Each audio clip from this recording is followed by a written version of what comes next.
अस्सलाम वालेकुम दोस्तों, मैं हूं हज़र काज़मी। आप देख रहे हैं काज़मी अली काम। दोस्तों, प्रीवियस वीडियो में हमने रिव्यू किया था, टेक्निकल रिव्यू किया था प्रीमियम 12800 प्लस 4K रिसीवर के बारे में। तो काफ़ी वीडियो लंबी होने के चक्कर में मैं ये वोल्टेज की डिटेल उसमें नहीं दे सका। तो ये वाली वीडियो जो है हमारी सिर्फ़ और सिर्फ इसकी वोल्टेज की डिटेल्स पे होगी। इसको कैसे रिपेयर करना है, वोल्टेज टेस्ट पॉइंट कैसे चेक करने होते हैं, इसमें किस किस्म के फ़ॉल्ट आएंगे, उनको हम कैसे रिपेयर कर सकते हैं। वैसे ये वर्किंग रिसीवर है।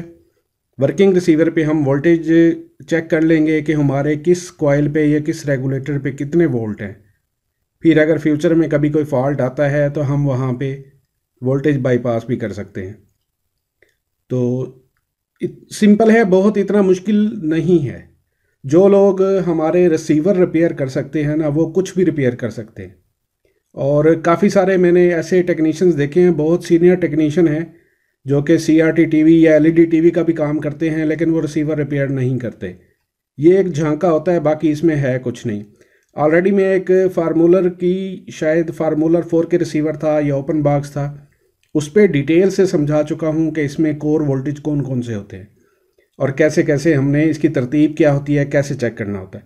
बिल्कुल सिंपल ही है। अगर रिसीवर का बोर्ड है या LED टीवी का बोर्ड है तो वोल्टेज सारों के सेम ही हैं, मिलते जुलते वोल्टेज हैं। उसमें भी रैम होती है, मेन चिप होती है, SPI फ्लैश होती है, इसमें भी सेम वही चीज़ें होती हैं।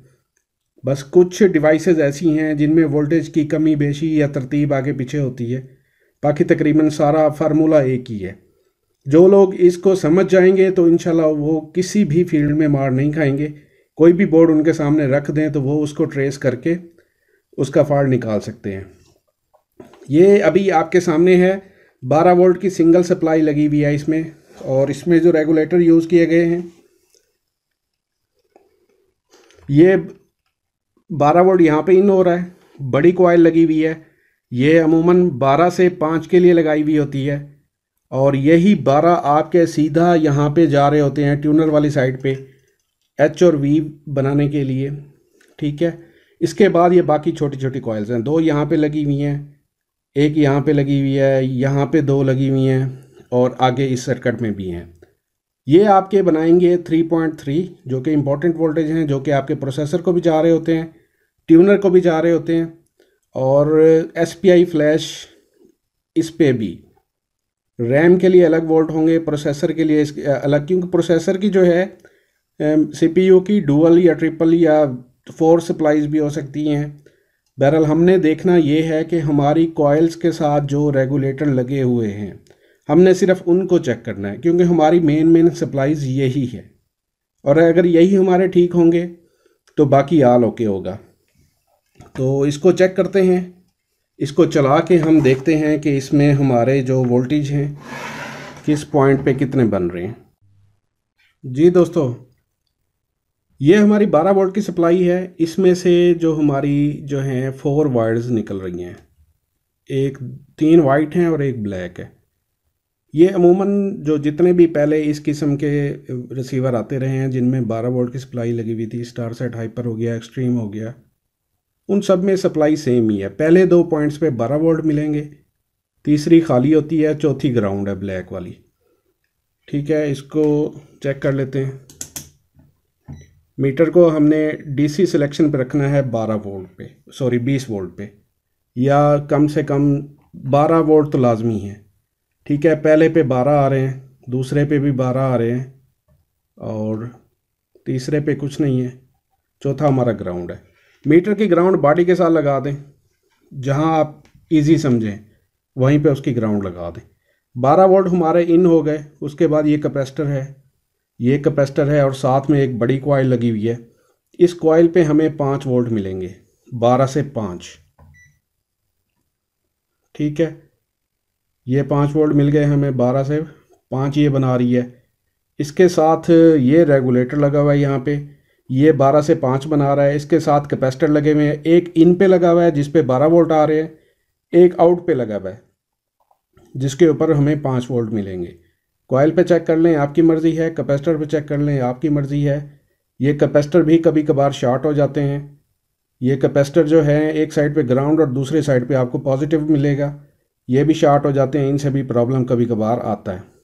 इसके बाद ये दो कॉइल्स लगी हुई हैं। अब ये बाइफरकेशन करना आपका काम है, कौन से वोल्टेज किसके लिए हैं, रैम के लिए कौन से हैं, प्रोसेसर के लिए कौन से हैं। एसपीआई फ्लैश पे 3.3 होते हैं, ये आपको पता है। ये ट्यूनर वाली साइड पे भी 3.3 जा रहे होंगे, लेकिन उसके अलावा जो आईसी लगे हुए हैं, जैसे ये एक चिप लगी हुई है, यहाँ पे एक चिप लगी हुई है, इनके वोल्टेज कम हो सकते हैं, इनको इतने ज़्यादा वोल्टेज नहीं चाहिए होते। बाकी यहाँ पे लगी हुई है जो आपके ट्यूनर को ऑपरेट करवा रही है, एच और वी को, ये दो डायोड लगे हुए हैं, एक ये और एक ये रेगुलेटर आईसी है जो कि वी और एच का काम करवा रहा है। यानी इस पे 13 से 18-20 वोल्ट तक आपको मिलेंगे। 13 मिनिमम होने चाहिए, मैक्सिमम 20, या अमूमन 18, 18.5, 19 होते हैं। ये 19-20 हो सकते हैं, बैरल रेशो यही रहेगी। तो इन पे कॉइल्स पे हम चेक कर लेते हैं। फ्रंट जो डिस्प्ले की ये हमारी वायर जा रही है, इस पे हमारे 5 वोल्ट होते हैं। इस पे देख लेना है, ये 5 वोल्ट मिल रहे हैं हमें। और ये वोल्टेज जो हैं ये किसी बॉक्स में 3.3 भी हो सकते हैं, मोस्टली में 5 होते हैं। ठीक है, ये जो हमारी कॉइल लगी हुई है। अब यहाँ पे आपने देख लिया कि 12 से 5 बने थे वोल्टेज हमारे, आगे हमारे 5 से कम वोल्टेज होंगे, यानी इनपुट 5 होगी हमारी, आगे 3.3 भी हो सकते हैं। अब ये वाली कॉइल देख लेते हैं, इस पे तकरीबन 2 पॉइंट समथिंग है, 2.2। इसके बेहतर है कि इसके कैपेसिटर पे चेक करें, तो ये 9.93 ये प्रोसेसर को जा रहे होंगे। ये कॉइल पे भी 0.93 हैं, ये 0.989, तकरीबन 0.9 से 1 वोल्ट तक होते हैं इसके ऊपर, आगे जो प्रोसेसर को जा रहे होते हैं। इसके साथ एक कॉइल लगी हुई है, ये 1.58 है, ये अमूमन जो हैं ये रैम के वोल्टेज होंगे। और एसपीआई फ्लैश है, इसके 1 नंबर पे भी आपको 3.3 मिलेंगे, 8 नंबर पे इसकी वीसीसी होती है, यहाँ पे भी आपको 3.3 मिलेंगे। ये दो कॉइल्स यहाँ पे लगी हुई हैं। इस कॉइल एक ये 3.3 के लिए है, मेन 3.3 यहीं से निकल रहे हैं। यहाँ पे 5 बन रहे थे, यहाँ पे 3.3 ये मेन यहीं से निकल रहे हैं, जो कि बाकी सबको जा रहे होंगे। और एक कॉइल यहाँ पे लगी हुई है, ये 1.8 है। 1.8 अमूमन जो है रैम के लिए भी हो सकते हैं, या बाकी सर्किट में भी इस्तेमाल हो रहे होंगे। और दरमियान में एक यहाँ पे कॉइल लगी हुई है,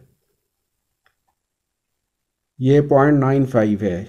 ये मे भी इस आईसी को भी जा रहे हो, या प्रोसेसर वाली साइड पे जा रहे हो, या नेटवर्क ट्रांसफार्मर लगा हुआ है, इसको भी सप्लाई देनी होती है। ये आपकी जो फ्रंट यूएसबी है उसके वोल्ट हैं 5, और जो बैक वाली यूएसबी है उसके पीछे भी पॉइंट बने हुए हैं, ये उसके 5 वोल्ट हैं। ये क्लियर हो गया। और ये जो दरमियान में लगा हुआ है ना, ये स्विचिंग का काम कर रहा है। इस पे अगर आप चेक करेंगे ना, इसकी इनपुट और आउटपुट जो है वो सेम होगी। ये 3.3 और इसकी जो आउटपुट है वो भी 3.3। ये स्विच का काम कर रहा है, बैरियर का काम कर रहा है, ब्रिज का काम कर रहा है, यूँ समझ लें। बहरहाल स्विच है, यूँ समझ लें। अगर इसको हम बाईपास भी कर देंगे तब भी हमारा काम चल जाता है, लेकिन ये प्रोटेक्शन के लिए लगाया हुआ होता है। अगर आगे वाली साइड पे कोई मसला होता है तो ये पीछे वाली सप्लाई को बर्न होने से बचा लेगा, ये खुद जल जाएगा, ये खुद कुर्बानी दे देगा। ये दो भी चेक कर ली हमने। अभी ये जो डायोड हैं, इस डायोड के ऊपर 12 मिल रहे हैं आपको, लेकिन इसके साथ जो ये लगे हुए हैं इस पे ज़्यादा वोल्ट होंगे। कैपेसिटर पे देखें, यहाँ आपको 15 मिल रहे हैं, और ये वाला कैपेसिटर देखें तो यहाँ आपको 12 मिल रहे हैं। ये वाला डायोड देखें तो ये 14 पॉइंट समथिंग मिल रहे हैं, 13 पॉइंट। अच्छा, ये जो रेगुलेटर है ना, इसकी इनपुट 12 है, लेकिन आगे ये सप्लाइयाँ निकालेगा। ये देखें, ये आपके हो गए एच के 19 निकाल रहा है, इस साइड पे इनपुट आ रही है इसको, और इस कॉइल पे 12 मिलेंगे, क्योंकि ये मेन कॉइल लगी हुई है जहाँ से हमारे वोल्टेज इन आउट हो रहे हैं। छोटी आगे कॉइल लगी हुई है, ये मे बी इस आईसी की सप्लाई है, इस पे 1.1 है, और ये आगे कैपेसिटर की जगह इस पर भी आपको 1.1 मिलने चाहिए। और बाकी ये ट्यूनर है, तो ट्यूनर के ऊपर से होके 3.3 इस साइड से आ रहे होंगे, तो वो ट्यूनर को जा रहे होंगे। बहरहाल इसमें ज़्यादा मसाइल अगर आते हैं तो ट्यूनर चिप के आते हैं। ज़्यादा ये वाला पोर्शन जो है ये फॉल्टी होता है, क्योंकि सिग्नल की तरफ से भी सर्ज आ सकती है, सप्लाई की तरफ से भी सर्ज आती है, तो 12 वोल्ट यहाँ पे डायरेक्ट होते हैं।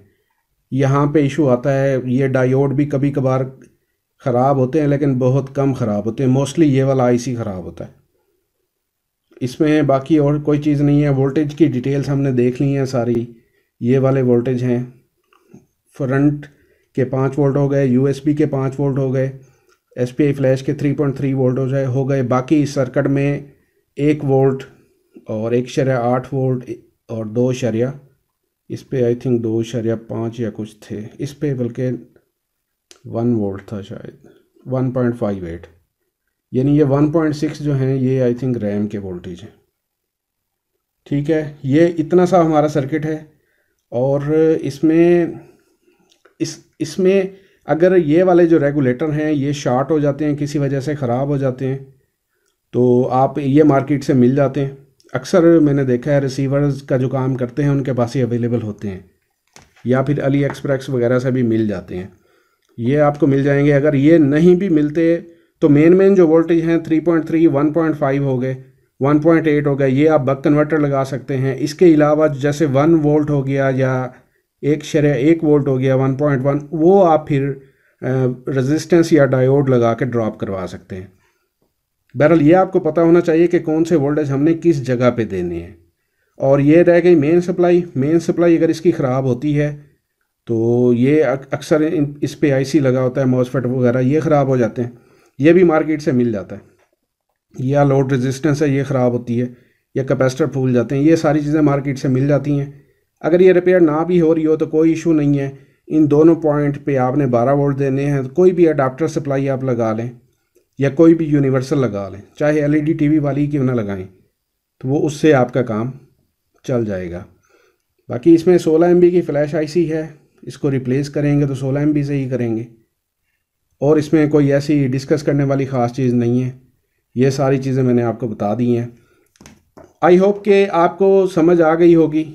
इस बोर्ड पे कुछ टेस्ट पॉइंट भी बने हुए हैं, लेकिन आपने उसको ज़्यादा तवज्जो नहीं देनी। आपने तवज्जो देनी है अपनी कॉइल्स के ऊपर। कॉइल पे आपको आउटपुट वोल्टेज मिलेंगे, ये नहीं मिल रहे तो इसका मतलब है आपका रेगुलेटर ख़राब है। कैपेसिटर शॉर्ट हो सकता है, लेकिन बहुत कम चांसेस में। कैपेसिटर शॉर्ट होगा तो रेगुलेटर ज़रूर ख़राब होगा। बाकी वीडियोस में मैं काफ़ी सारी डिटेल्स बता चुका हूँ। आज की वीडियो यहीं तक थी। उम्मीद करता हूँ आपके नॉलेज में काफ़ी इजाफा हुआ होगा। नेक्स्ट वीडियो तक के लिए अल्लाह हाफिज़।